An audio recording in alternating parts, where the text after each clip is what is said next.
एक दौर था जब आईपीएल में ये कहावत कही जाती थी कि आईपीएल एक ऐसा टूर्नामेंट है जिसमें 7 टीमें आपस में खेल करके ये डिसाइड करती हैं कि चेन्नई सुपर किंग्स से फाइनल कौन खेलेगा। और आज हालात ये हो गई है कि 9 टीमें ये देखती हैं कि उनके चेन्नई से 2 मैच हैं या नहीं है, ताकि उनको 4 पॉइंट्स का फायदा मिल सके। 2024 में जैसे कि टी20 क्रिकेट का टेम्पलेट चेंज हुआ, उसके बाद ही चेन्नई सुपर किंग्स का सबसे तगड़ा डाउनफॉल शुरू हुआ, जो आज तक जारी है। 2024 और 2025 के सीजन ने तो जैसे सबकी बोलती ही बंद कर दी। कहां लीजेंड धोनी और कहां अब ये लैंडी ऋतुराज गायकवाड़ का नया दौर।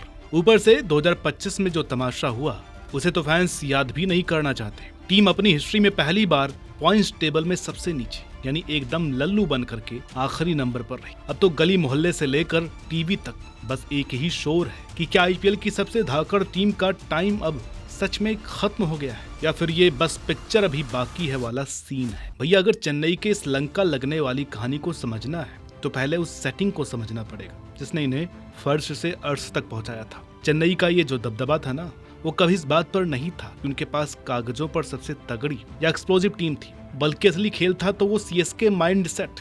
और इस पूरी कायनात के 3 ही खलीफा थे, एन श्रीनिवासन, थाला धोनी और हेड कोच स्टीफन फ्लेमिंग। इन तीनों ने मिलकर एक ऐसा माहौल सेट करके रख दिया जहां लॉयल्टी और ओल्ड स्कूल प्लानिंग ही सब कुछ था। जहां दूसरी टीमें एक मैच हारते ही पागलों की तरह टीम में अंधाधुंध चेंजेस शुरू कर देती थी, वहीं चेन्नई ने हमेशा अपने खिलाड़ियों पर भरोसा दिखाया। उन्होंने अपने कोर ग्रुप को 5-6 साल तक चिपकाए रखा, जो आईपीएल जैसी लीग में किसी जादू से कम नहीं था। उससे जो एक माहौल बना था वो चेन्नई के क्रिकेट में वापसी के वक्त इतना काम आया कि टीम सीधे ट्रॉफी जीत गई। माहौल का नाम था एक्सपीरियंस ओवर एवरीथिंग। लेकिन दोस्तों, यहाँ रुक कर एक बात बताइए, क्या आपको वाकई लगता है कि आईपीएल जैसी फास्ट लीग में एक्सपीरियंस हमेशा यंग टैलेंट पर भारी पड़ता है? क्यों? 2018 का वो कमबैक साल याद है जब 2 साल के बैन के बाद सीएसके वापस लौटी थी। ऑक्शन में उन्होंने शुभमन गिल और पृथ्वी शॉ जैसे यंग ब्लड वाले खिलाड़ियों को पूरी तरह ठंडे बस्ते में डाल दिया और उन प्लेयर्स पर पैसा लुटाया जो कि 30 की उम्र पार कर चुके थे। मीडिया और दूसरी टीमों ने इस डैड्स आर्मी का जम करके मजाक उड़ाया, बोले कि ये क्रिकेट टीम बना रहे हैं या रिटायरमेंट होम खोल रहे हैं। लेकिन भाई, इसी डैड्स आर्मी ने अगले 6 सालों में 3 बार ट्रॉफी जीतकर सबकी बोलती बंद कर दी। दूसरा, सीएसके की इस कामयाबी का एक बड़ा हिस्सा उनके घर यानी चेपॉक स्टेडियम की मिट्टी में दबा था। वहाँ की पिच जो कतई धीमी थी और बॉल को ऐसा पकड़ती थी कि स्पिनर्स की तो चांदी हो जाती थी। अपने पीक टाइम में चेपॉक में चेन्नई को हराना मतलब लोहे के चने चबाने जैसा था। जडेजा और शुरुआत के सालों में अश्विन ने वहाँ की हवा और पिच के टर्न का ऐसा तगड़ा इस्तेमाल किया कि बाहर से आने वाले बल्लेबाजों का दम घुटने लगता था। अपने घर में इस जबरदस्त दादागिरी की वजह से होता ये था कि अगर सीएसके बाहर के मैचों में फुस भी हो जाती थी तो भी उनका टॉप 4 में पहुंचना लगभग फिक्स रहता था। उन्होंने अपने घर को ऐसा अजय किला बना लिया था जहां विरोधी टीम आती तो शेर बन के थी पर जाती एकदम ढेर होकर के थी। लेकिन अब इसका उल्टा हो रहा है, जिसमें केवल एक बेसिक चीज, एक बेसिक कमी सब कुछ बयां कर जाती है। तो देखिए, जब आईपीएल शुरू हुआ तो टी20 क्रिकेट को इंटरनेशनल सर्किट में आए मुश्किल से 2 साल हुए थे और वनडे क्रिकेट ज्यादा खेली जाती थी। तो उस दौर में टी20 क्रिकेट पर वनडे क्रिकेट का असर था, इसलिए आपको हर मैच में 200 प्लस का स्कोर नहीं दिखता था। और चेन्नई के पास ऐसे खिलाड़ी थे उस दौर में जो वनडे फॉर्मेट में थोड़ा सा अच्छा स्ट्राइक रेट रखते थे, चाहे वो हेडन हो, माइकल हसी हो या फिर खुद एमएस धोनी हो। लेकिन पिछले 2 या 3 सालों में टी20 क्रिकेट इतना हावी हो चुका है कि वनडे में उसका असर दिखने लगा है। अब आप वनडे में तेज खेलने वाले खिलाड़ियों से उम्मीद नहीं कर सकते कि वो टी20 में भी तेज खेलेंगे। तो आपको टी20 वाले प्लेयर्स के हिसाब से टीम बनानी पड़ती है और चेन्नई सुपर किंग्स ने यहीं पर सबसे बड़ी गलती की। बाकी जो और भी छोटी बड़ी गलतियां उन्होंने की हैं, आइए उनकी भी बात करते हैं। 2024 का सीजन जब शुरू हुआ तो इसे एक बहुत बड़े बदलाव के तौर पर सामने रखा गया। टीम की सबसे बड़ी ताकत, चार्म, एमएस धोनी ने टूर्नामेंट शुरू होने से ठीक 1 रात पहले कप्तानी की चाबी ऋतुराज गायकवाड़ को सौंप दी। हालांकि शुरुआत तो एकदम बिंदास रही और टीम ने अपने जानी दुश्मन आरसीबी को पहले मैच में धो डाला। लेकिन जैसे जैसे टूर्नामेंट आगे बढ़ा, टीम की प्लानिंग और मिडिल ऑर्डर के इंटेंट में कमियां दिखने लगी। फिर आई वो रात जब चेन्नई का पूरा साम्राज्य हिल गया। 2024 में अनरियल डाउनफॉल सबसे बड़ी कहानी 18 मई को एम चिन्नास्वामी स्टेडियम में लिखी गई। ये मैच असल में करो या मरो जैसा नॉकआउट मुकाबला था, जहां आरसीबी को प्लेऑफ का टिकट कटाने के लिए सीएसके को हराना था। लेकिन धोनी के आउट होते ही टीम ताश के पत्तों की तरह बिखर गई और सीएसके 5वें नंबर पर रह गई, यानी प्लेऑफ का सपना बस एक कदम दूर रह गया। ईमानदारी से बताना, उस रात जब धोनी आउट हुए क्या आपने भी टीवी बंद कर दिया था? क्योंकि हम सबको पता था कि माही गया तो गेम गया। यहाँ से समझ में आया कि चेन्नई के पास वो टीम और वो माइंडसेट नहीं है जो 200 प्लस को जीत चेज कर सके। 2026 आ गया है और कप्तान साहब तो आज भी 2008 वाली आईपीएल खेल रहे हैं। पंजाब के खिलाफ अपने घर में वो 120 वाला स्ट्राइक रेट रखते हैं। सीएसके आखिरी 6 ओवर्स में 79 बनाती है। फिर भी एक्सपर्ट्स कहते हैं कि 20 रन शॉर्ट रह गए और वो 20 रन गायकवाड़ के बल्ले से निकलने चाहिए थे। आयुष मात्रे जैसा 19 साल का लौंडा तुमसे अच्छी टेक्निक के साथ खेल लेता है और तुम्हारा बल्ला ही नहीं चल रहा है। अच्छा जी, अब आओ अगले साल में यानी 2025, जो सीएसके के लिए पूरी तरीके से तबाही लेकर के आया। अपने सुनहरे इतिहास में पहली बार चेन्नई पॉइंट्स टेबल में सबसे नीचे यानी 10वें पायदान पर जा गिरी। चेपॉक का वो किला जो कोई फतह नहीं कर पाया था, वो पूरी तरह तहस नहस हो गया, क्योंकि टीम अपने ही घर में 5 मैच हार गई। लेकिन इस बर्बादी की कहानी मेगा ऑक्शन में ही लिखी जा चुकी थी। गायकवाड़, जडेजा, पथिराना, दुबे और धोनी को रिटेन करने के बाद मैनेजमेंट के पास 55 करोड़ रुपए का तगड़ा बजट था, लेकिन उन्होंने टी20 के नए और एग्रेसिव स्टाइल की जगह ओडीआई के स्पेशलिस्ट को चुना। उन्होंने रविचंद्रन अश्विन जैसे बढ़ती उम्र के खिलाड़ियों को 9 करोड़ 75 लाख रुपए में वापस ली और डेवन कॉनवे और सचिन रविंद्र की उसकी भी जोड़ी पर ही अड़े रहे,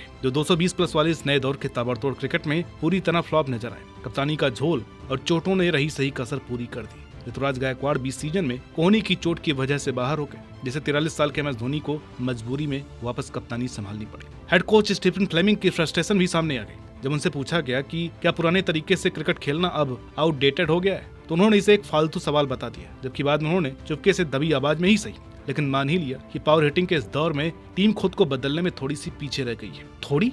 अरे पूरी दुनिया की सभी टीमों में लास्ट में है सीएसके छक्के लगाने के मामले में। तो फ्लेमिंग साहब का कहना है कि थोड़ी सी पीछे रह गई। वाह, वैसे आपको क्या लगता है, चेन्नई वाकई थोड़ी पीछे या उनका पूरा सिस्टम ही आउटडेटेड हो चुका है?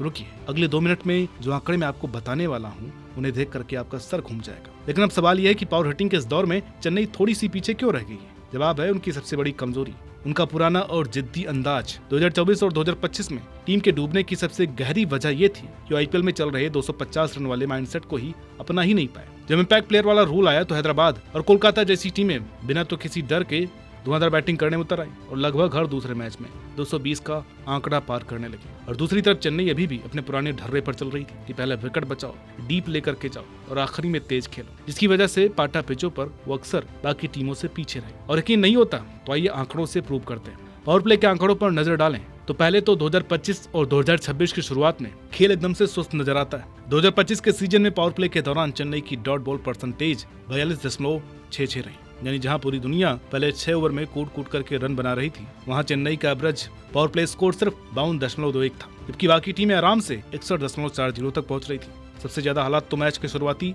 3 ओवर्स में खराब थी, जहां उनका डॉट बॉल परसेंटेज 49.60 था, मतलब हर दूसरी बॉल खाली जा रही थी, जबकि बाकी टीमें सिर्फ 35% डॉट बॉल्स खेल रही थी। विकेट गंवाने के मामले में भी चेन्नई पिछड़ गई, जहां वो पावर प्ले में औसतन 2.07 विकेट खो रहे थे। वहीं दूसरी टीमों का यह आंकड़ा महज 1.45 था। रनों की रफ्तार की बात करें तो पहले 3 ओवर में चेन्नई महज 7.76 के रन रेट से घिसट रही थी, जबकि बाकी टीमें 9.80 की स्पीड से भाग रही थी। हालत ये हो जाती कि जब तक वो मिडिल ओवर्स में रनों की रफ्तार बढ़ाने की कोशिश करते, तब तक उनके 4-5 विकेट गिर चुके होते। 2025 के सीजन में चेन्नई का पावर प्ले परफॉर्मेंस और बाकी लीग की औसत देख करके दिमाग चकरा जाता है। एक और चीज, एक नया रूल सीएसके की गले की फांस बन चुका है। रूल कोई और नहीं बल्कि इम्पैक्ट प्लेयर है। ये रूल 2023 में क्या आया, चेन्नई के लिए तो जैसे जी का जंजाल बन गया। सच तो यह है कि यही रूल उनकी बर्बादी की एक बड़ी वजह साबित हुआ। पुराने टाइम में चेन्नई की सबसे बड़ी ताकत उनके धाकड़ ऑलराउंडर्स थे, जैसे ब्रावो, जडेजा, मॉर्कल और वॉटसन। लेकिन इस नए रूल ने खेल ही पलट दिया। अब टीमें एक एक्स्ट्रा स्पेशलिस्ट खिलाड़ी खिला सकती है, जिससे 11 खिलाड़ियों की टीम असल में 12 की हो जाती है। अब ऐसे में उन यूटिलिटी प्लेयर्स की वैल्यू खत्म हो गई, जो थोड़ा बैटिंग और थोड़ा बॉलिंग कर लेते थे। तो चेन्नई सुपर किंग्स की 2024 और 2025 वाली ये जो लंका लगी है ना, वो इस बात का परफेक्ट एग्जांपल है कि भाई तुम पुराने ढर्रों पर कब तक चलोगे। मतलब वही 2010 वाला घिसा पिटा फॉर्मूला, खिलाड़ियों से वफादारी, बढ़ती उम्र वाले पुराने धुरंधर्स और स्पिनर्स से सामने वाली टीम का दम घुटना। इसी चक्कर में ये फ्रेंचाइजी 2024 के इस नए दौर की तूफानी बैटिंग वाले टेम्पलेट के सामने एकदम ढेर हो गई। अब अगर सीएसके को आगे चलकर पॉइंट्स टेबल में सबसे नीचे जाने वाली बेइज्जती से बचना है, तो उन्हें इस यादों का कारवां से बाहर निकलना ही पड़ेगा। उन्हें आज की T20 क्रिकेट के इस मारधाड़ और सुपर फास्ट स्टाइल को अपनाना ही होगा।